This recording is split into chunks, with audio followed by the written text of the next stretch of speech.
Assalamualaikum warahmatullahi wabarakatuh. Di sini saya Doni Irawan dari Ilmu Pemerintahan dengan NIM B1B1211092 yang akan menjelaskan tentang APBD kabupaten atau kota. Yang pertama,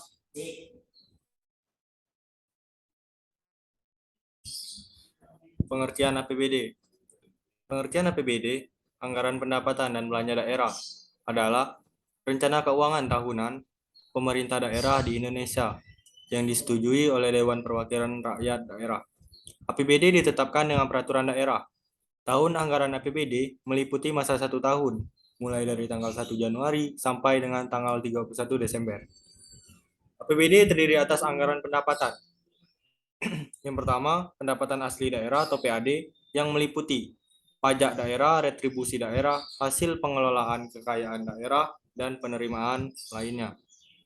Bagian dana perimbangan yang meliputi dana bagi hasil, dana alokasi umum atau DAU, dan dana alokasi khusus, serta pendapatan lain-lain yang sah seperti dana hibah, dana darurat, dana bagi hasil pajak dari provinsi dan pemerintah daerah lainnya. Dana penyesuaian dan otonomi khusus, dan bantuan keuangan dari provinsi atau pemerintah daerah lainnya, dan pendapatan lain-lain.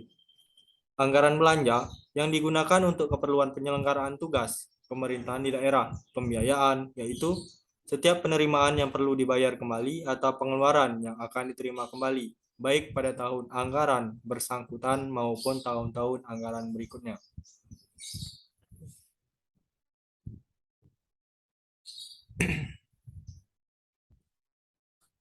Yang kedua, proses penyusunan APBD kabupaten atau kota.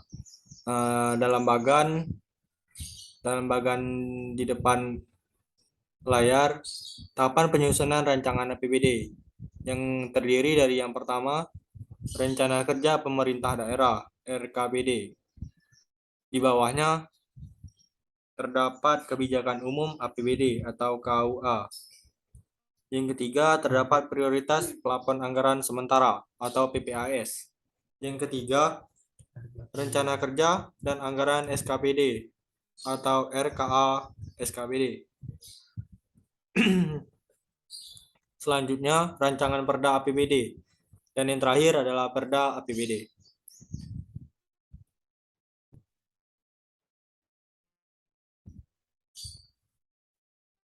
Selanjutnya, di sini akan membahas rencana kerja pemerintah daerah. Penyusunan APBD didasarkan pada rencana atau perencanaan yang sudah ditetapkan terlebih dahulu mengenai program dan kegiatan yang akan dilaksanakan. Bila dilihat dari perspektif waktunya, perencanaan di tingkat pemerintah daerah dibagi menjadi 3 kategori. Yang pertama, rencana jangka panjang daerah atau RPJPD yang merupakan perencanaan pemerintah daerah untuk periode 20 tahun. Yang kedua, rencana jangka menengah daerah atau rencana kerja pemerintah daerah atau RKPD, rencana kerja, dan anggaran SKPD atau RKA SKPD. Penyelenggaraan urusan pemerintahan harus memenuhi standar pelayanan minimal SPM. Yang pertama, standar pelayanan minimal atau SPM. Yang kedua, manfaat penerapan standar pelayanan minimal. Yang ketiga, prinsip-prinsip standar pelayanan minimal.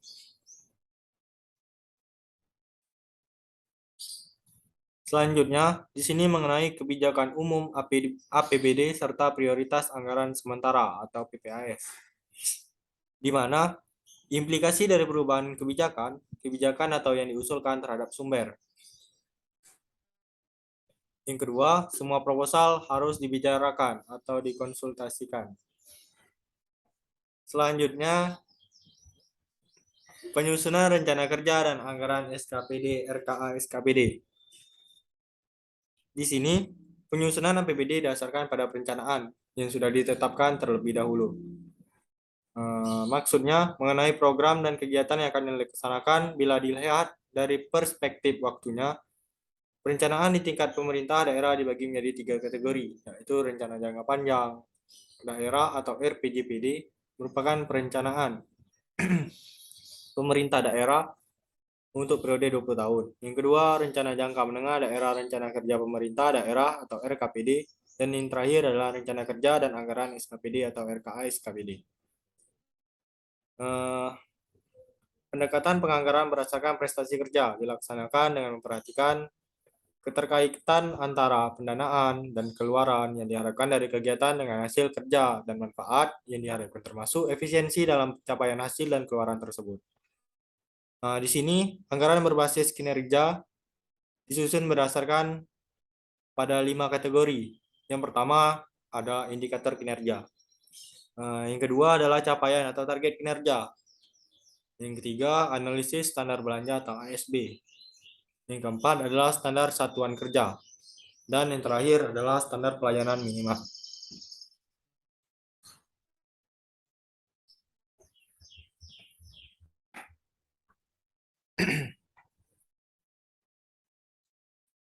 Yang keenam, penyiapan Raperda APBD. Raperda tentang APBD harus dilengkapi dengan lampiran-lampiran sebagai berikut. Yang pertama ada ringkasan APBD menurut putusan wajib dan urusan pilihan. Yang kedua adalah ringkasan APBD menurut urusan pemerintahan, daerah, dan organisasi. Yang ketiga adalah rincian APBD menurut urusan pemerintah daerah, organisasi, pendapatan, belanja, dan pembiayaan. Yang keempat adalah rekapitulasi belanja menurut urusan pemerintah daerah, organisasi, program, dan kegiatan. Yang kelima adalah rekapitulasi belanja daerah untuk keselarasan dan keterpaduan urusan pemerintahan daerah dan fungsi dalam kerangka pengelolaan keuangan daerah. Selanjutnya, daerah jumlah pegawai, pergolongan, dan perjabatan. Selanjutnya, dapat daftar piutang daerah. Selanjutnya, daftar penyertaan modal atau investasi daerah. Daftar perkiraan penambahan dan pengurangan aset tetap daerah. Selanjutnya, daftar perkiraan penambahan dan pengurangan aset-aset lain. Daftar-daftar kegiatan tahunan anggaran sebelumnya yang belum diselesaikan dan dianggarkan kembali dalam tahun anggaran ini. Yang terakhir adalah daftar pinjaman daerah.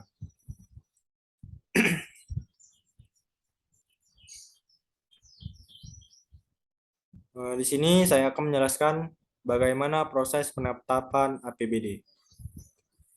Yang pertama adalah penyampaian dan pembahasan Raperda tentang APBD. Yang kedua, evaluasi Raperda tentang APBD dan rancangan peraturan kepala daerah tentang penjabaran APBD.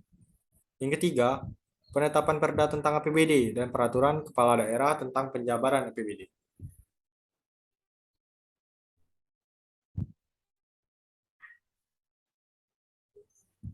Selanjutnya, di sini terdapat unsur-unsur dari APBD kabupaten atau kota. Yang pertama adalah memberikan jaminan bahwa masyarakat akan menerima suatu pelayanan publik dan pemerintah daerah sehingga akan meningkatkan kepercayaan masyarakat dan terjaminnya hak masyarakat untuk menerima suatu pelayanan dasar dari pemerintah daerah setempat dengan mutu tertentu. Yang kedua, dengan ditetapkannya SPM, akan dapat ditentukan jumlah anggaran yang dibutuhkan untuk menyediakan suatu pelayanan publik, sehingga SPM dapat dijadikan dasar untuk penentuan kebutuhan pembiayaan daerah. Yang ketiga, standar pelayanan minimal dapat dipakai sebagai landasan dalam menentukan perimbangan keuangan atau bantuan lainnya yang lebih adil dan transparan. Yang terakhir adalah menjadi dasar dalam menentukan anggaran berbasis kinerja. Eh,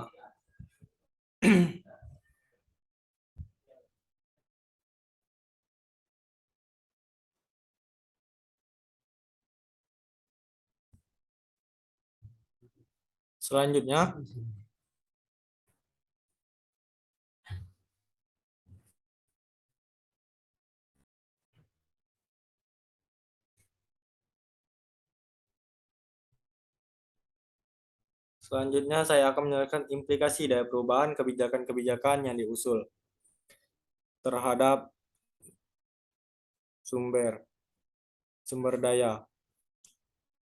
Meskipun dalam estimasi yang kasar, sebelum kebijakan ditetapkan, suatu entitas yang mengajukan kebijakan yang baru harus dapat pengaruhnya terhadap pengeluaran publik, baik pengaruhnya terhadap pengeluaran sendiri maupun terhadap departemen pemerintahan yang lainnya. Eh, Yang pertama adalah kebijakan umum APBD. Proses penyusunan KUA adalah yang pertama adalah kepala daerah berdasarkan RKPD, penyusunan rancangan kebijakan umum APBD atau RKUA. Yang kedua, penyusunan RKUA berpedoman pada pedoman penyusunan APBD dan ditetapkan oleh Menteri Dalam Negeri setiap tahun.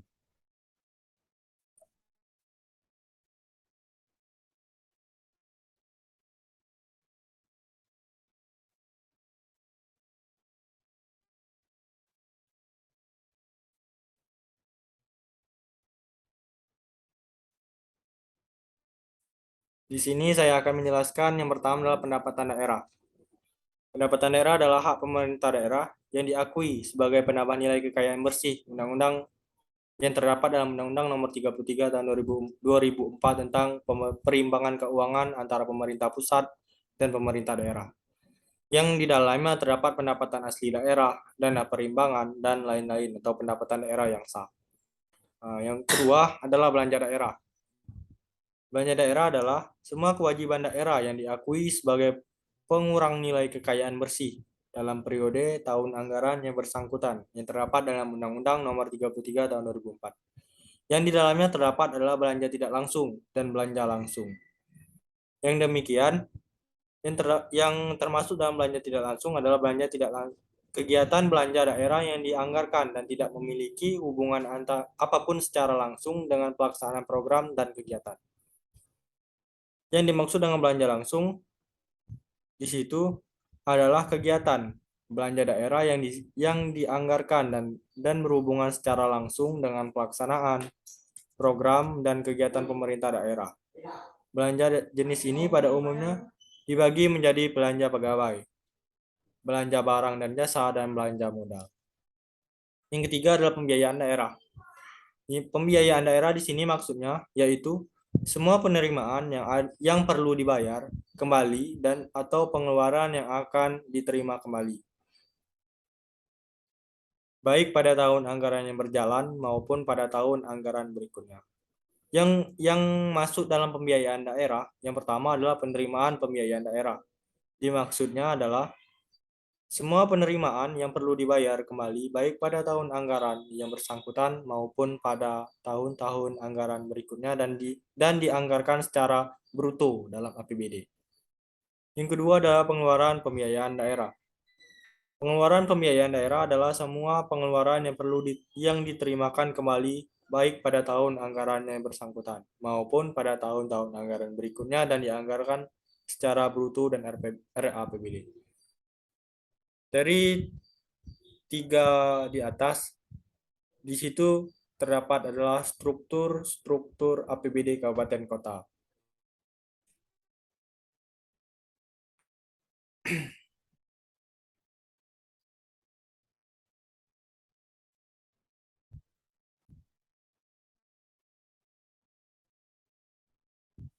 Dari pembahasan di atas, maka dapat ditarik simpulan, yaitu yang pertama adalah penganggaran dalam penyusunan APBD harus dilakukan secara detail, karena setiap transaksi dari jumlah dana yang telah diberikan nominalnya tidak terlalu besar dan transaksi pengeluaran dapat terjadi berulang kali. Sehingga dana harus dipergunakan dan diperhitungkan sebaik mungkin agar seluruh kebutuhan real dapat terpenuhi. Yang kedua adalah anggaran pendapatan dan belanja daerah. Selanjutnya atau disingkat dengan APBD.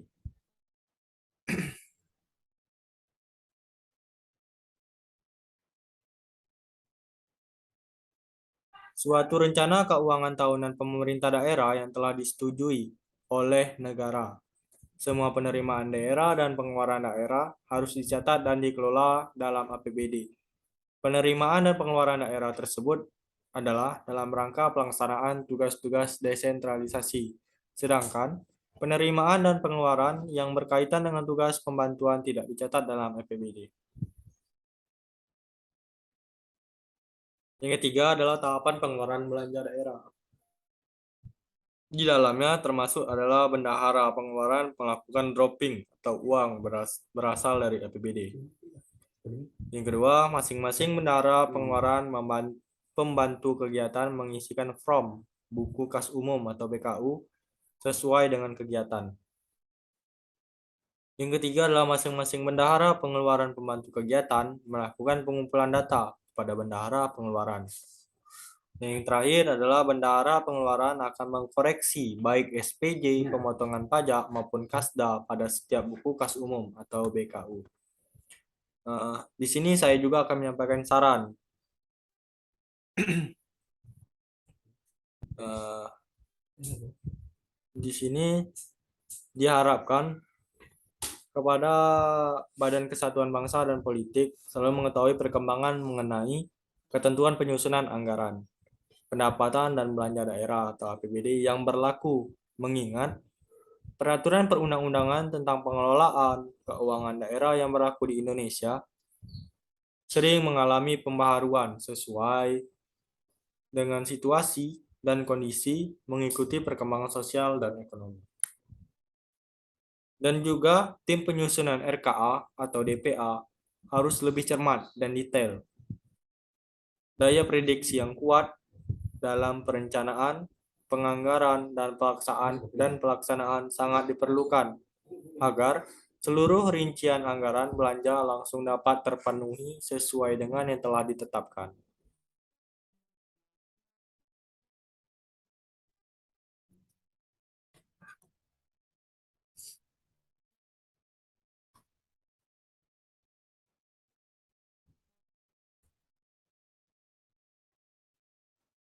Demikian presentasi dari saya. Assalamualaikum warahmatullahi wabarakatuh.